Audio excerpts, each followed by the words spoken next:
თუ თქვენ იმზე თხის რქის ზოდიაქოს ნიშანშია, თქვენი არსების ფუნდამენტს წარმოადგენს თვით დისციპლინა, ფოკუსირება, კონცენტრაციის უნარი, მიუმატო 2-2 და ყოველთვის მიიღო 4.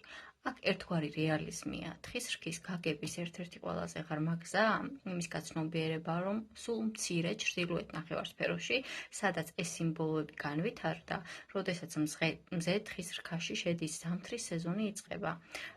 რა თქმა უნდა, სამხრეთ ნახევარსფეროში პირიქით არის, მაგრამ თუ ზამთრის სიმბოლიზმზე დავფიქრდებით, თხის რქის შესახებ შეგვიძლია ბევრი რაღაცა გავიგოთ.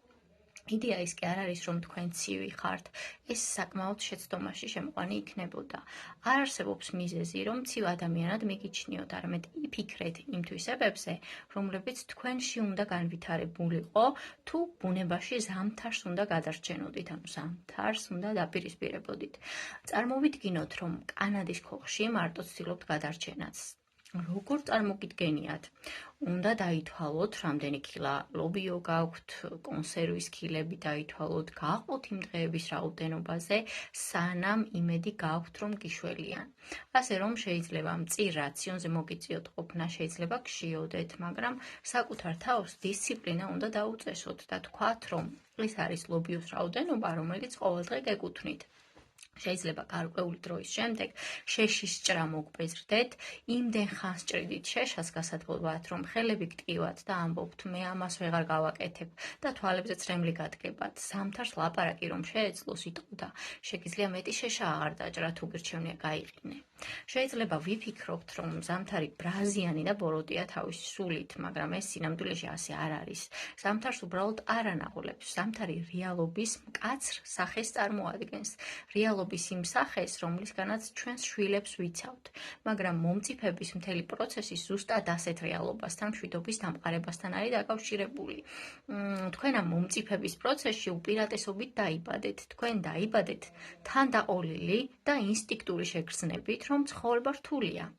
ეს საკმაოდ ნეგატიურად ჭღერს, მაგრამ თქვენში ეს დაბალანსებულია სიძლიერის შეგრძნებით, როგორიცაა მე ამას გავუმკლავდები.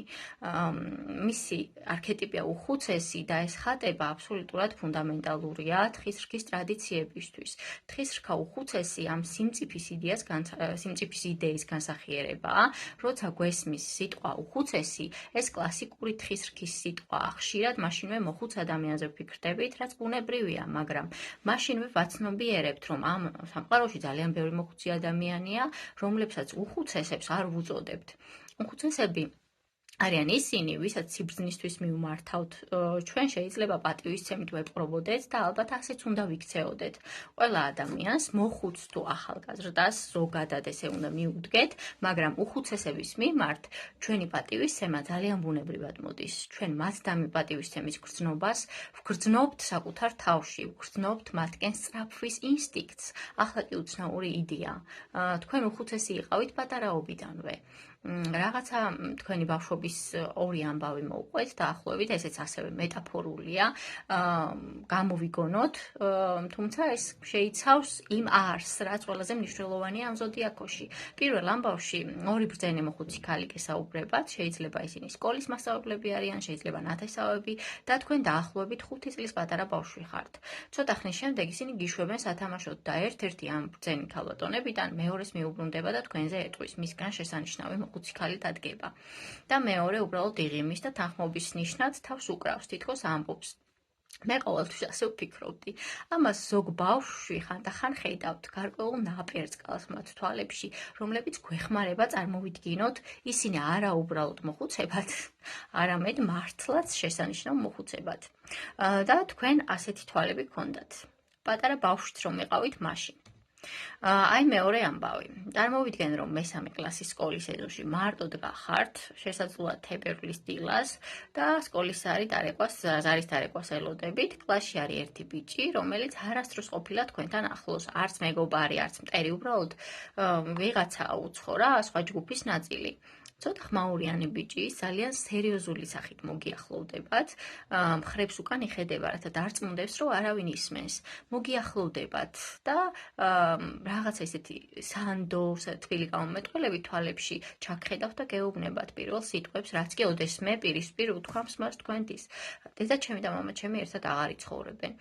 ამ ამბავს ანუ ამ ბავშვს ენგრევა ოჯახი და ეშინია, მანიც ის რომ მის ცხოვრებაში რაღაც ისეთი მოხდა, რაც მის კონტროლს არ ექვემდებარება. მშობლებმა დაარწმუნეს, რომ მისთვის ეს საბოლოო ჯამში იმას ნიშნავს, რომ ამიერიდან ორი საძინებელი ოთახი ექნება, მაგრამ მას ესმის, რომ ამის შედეგები გაცილებით უფრო დიდია. ასე რომ ცხოვრებამ ის მუხლებზე დააჩოქა და ვის უნდა მიმართოს ინსტინქტურად ის სოფლის უხუცესს მიმართავს. ახალისო სურათია წარმოიდგინოთ თქვენი თავი მესამე კლასში როგორც სოფლის უხუცესი, მაგრამ ჩვენ ვიცნობთ ამ უხუცესებს, რადგან ისინი არიან ისეთი ადამიანები, ვისაც ყველანი შევყურებთ, როცა უბრალოდ არ ვიცით რა ვქნათ. მინდა რომ წარმოვიდგინო, რომ მე და თქვენ ხელოვნების გალერეაში ფოტოგამოფენაზე წავედით და გამოფენის სათაურია ზამთარი. მხატვარს ფოტოგრაფს, რომელიც შავ-თეთრ ფერებში მუშაობს, ზამთრის პეიზაჟების და ურბანული პეიზაჟების სერია აქვს შექმნილი. სურათები, როგორიცაა პარიზის ცარიელის გამი, ნახევრად თოვლით დაფარული, ან რაღაცა ამერიკის რომელიღაც ქალაქის ნაცრისფერი ცის ფონზე ხეების დაგრეხილი უფოთლო ტოტები, გულის ამაჩუყებელი სურათები და მხატვარს ბრწყინვალედ აქვს შერწყმული ეს ზამთრის სურათები მოხუცების პორტრეტებთან, რომელთაგან არც ერთი არ არის 80 წელზე პატარა. მოხუცები, რომლებიც კამერისთვის სუსტად არ პოზირებენ, არამედ გულწრფელ მომენტებში არიან დაფიქსირებულნი სერიოზული გამომეტყველებით სახეზე, სადაც ყოველი ნაოჭი ისტორიას გვიყვება. მათ უნახავთ დანაკარგი და ტრაგედია, მაგრამ დეპრესიულად არ გამოიყურებიან, ისინი ბრძნულად გამოიყურებიან, უხუცებულად, ცხოვრებისგან გამოწრთობილად. ისინი ცხოვრების ზამთარში არიან, როდესაც ძალიან ჩუმად დავდივართ ამ გალერეაში, ვგრძნობთ, როგორ გვძრავს ბუნების ზამთრისა და ცხოვრების ზამთრის ამ შეპირისპირების გულის ამაჩუყებელი გრძნობა. და როდესაც გალერეიდან გამოვდივართ და გავდივართ დერეფანში, ადამიანთა ჯგუფია, რომლებიც ასევე შიგნით იყვნენ და სურათებს ათვალიერებდნენ. ჩვენ მათ არ ვიცნობთ, მაგრამ გვესმის, როგორ ამბობს ერთ-ერთი მათგანი. ღმერთო ჩემო, რა დეპრესიული გამოფენა იყო. მეორე იცინის და ამბობს, დიახ, ამ ქალს პროზაკი უნდა დაალევინონ, ეს დეპრესიის ერთ-ერთი წამალია და ჩვენ და თქვენ ერთგვარად შევწვევით, შოკირებულები ვართ, რადგან ჩვენ ასე არ ვგრძნობთ. ჩვენთვის ეს დეპრესიული არ იყო, ჩვენ ამას გულის ამაჩუყებლად ვგრძნობდით. მასში იყო მელანქოლია, სიღრმე, სიბრძნე და სილამაზე. ეს სურათები იწვევს განმარტუების განცდას და ეს მონუმენტური დიდებული განმარტუება თხის რქის არსია. განდეგილის არქეტიპი თქვენთვის არის ფუნდამენტური. ეს ბევრ სხვადასხვა რამეს გვეუბნება. პირველ რიგში, რომ თქვენ განახლდებით და აღიდგენთ ძალებს.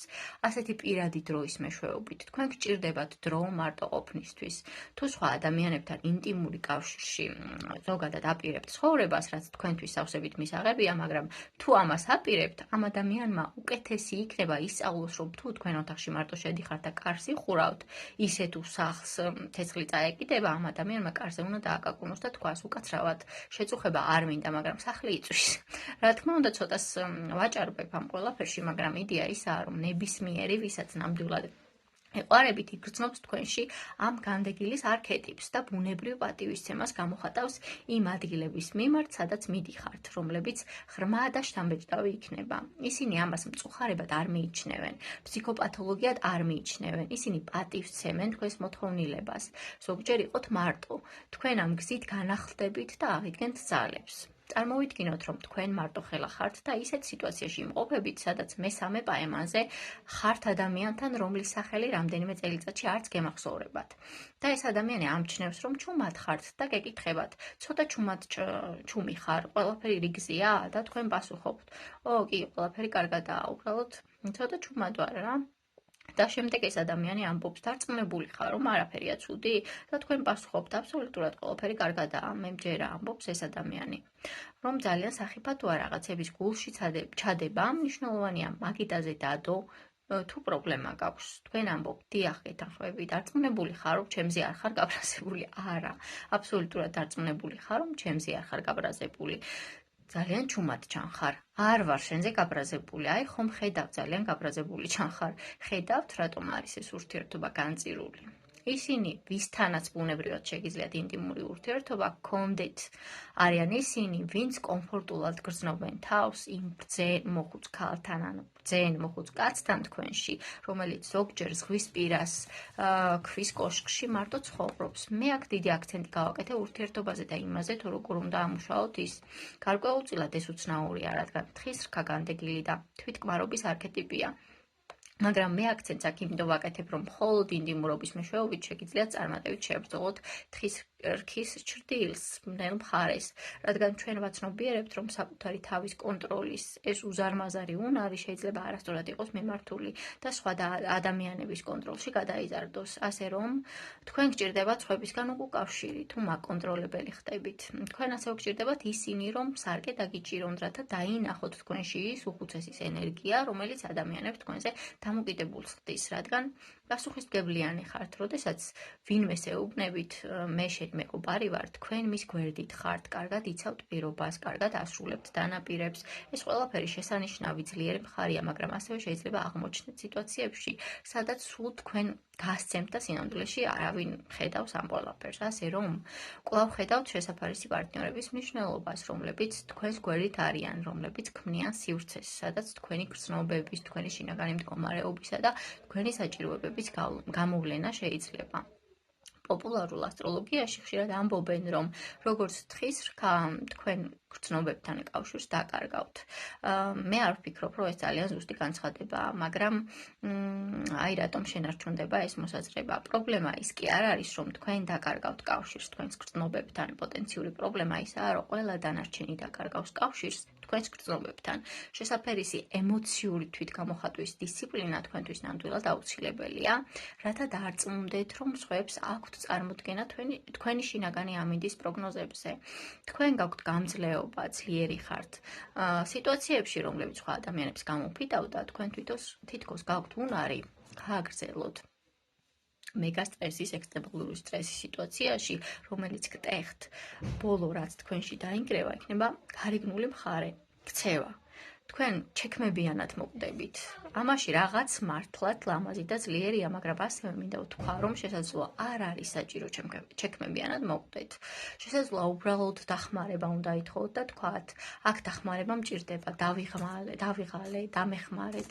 მე ვსაუბრობ შესაფერისი ემოციური თვითგამოხატვის დისციპლინაზე და ეს უნდა შეესაბამებოდეს თქვენი მხრიდან ბრძნულ არჩევანს მეგობრების იმ ადამიანების თვალსაზრისით, ვისაც სიყვარულს არჩევთ.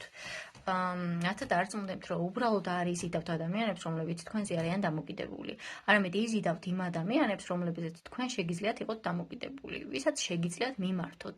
ადამიანები, რომლებიც ისეთივე ძლიერები არიან, როგორც თქვენ.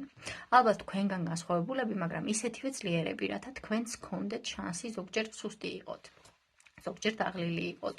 ეს მონუმენტური სიძლიერე, ეს ზღვის თხა, რომელსაც შეუძლია ნებისმიერ მთაზე ასვლა, ნებისმიერი ოკეანის გადაკვეთა, ეს წარმოუდგენელი ძალა, რომელიც ამ სამყაროში მოიტანეთ, ღმერთმა მოგცათ, მაგრამ მისი გამოყენების ინსტრუქცია არ მოუწია. იმედი მაქვს, რომ ამ სიტყვებით ჩვენ შესაძლოა ვწერთ ამ ინსტრუქციას, რათა თქვენ შეძლოთ ამ სიძლიერის აღება და მისი ნამდვილად დიდ საქმეებად ქცევა და არა იმად, რაც გამოგვიტავთ თქვენ ამ ცხოვრებაში. თითქმის ყველაფერი შეგიძლიათ ზოგადად და ძალიან დიდი პოტენციალი გაქვთ. მოკლედ, სულ